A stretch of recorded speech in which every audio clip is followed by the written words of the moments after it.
पहली बार IPL trophy जीतने वाली रॉयल चैलेंजर्स बेंगलुरु का जो जश्न था वो मातम में बदल गया। ये अपनी ऑफिशियल वेबसाइट पर फ्री पासेस दे रहे थे, लेकिन इतने लोग वेबसाइट पर पहुंचे कि साइट क्रैश कर गई। फिर लोग बिना पास के भी स्टेडियम पहुंच गए। चिन्नास्वामी स्टेडियम के बाहर जो भीड़ थी वो भगदड़ में बदल गई। 11 लोगों की जान चली गई, कई सारे लोग जो हैं घायल हो गए।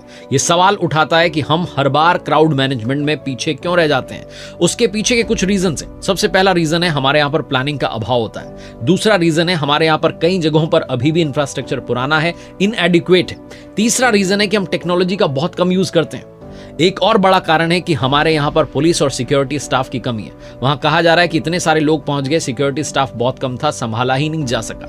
एक और बड़ा कारण है कि हमारे यहां पर इवेंट्स में सेंटिमेंट्स हमेशा हाई होते हैं और कई बार जो लॉ इन्फोर्समेंट है वो बहुत सॉफ्ट अप्रोच के साथ में जो है भीड़ को हैंडल करने की कोशिश करता है। एक और बड़ा रीजन है वो है कोऑर्डिनेशन की कमी। हमारे यहाँ के जो डिपार्टमेंट्स हैं उनमें कोऑर्डिनेशन तब बनता है जब कोई बड़ी ट्रेजेडी हो जाए।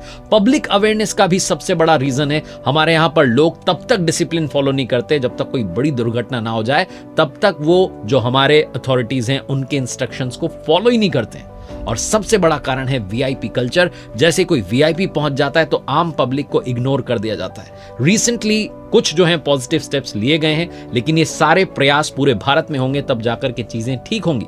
इंडिया को भीड़ संभालने के लिए सिर्फ डंडा या बैरिकेड्स नहीं, बल्कि एक साइंटिफिक, टेक इनेबल्ड और ह्यूमन सेंट्रिक अप्रोच चाहिए। जब तक प्लानिंग और पब्लिक पार्टिसिपेशन ठीक से नहीं होगा, तब तक हर बड़े इवेंट के बाद कभी ना कभी ऐसी कोई घटना सामने आ ही जाएगी।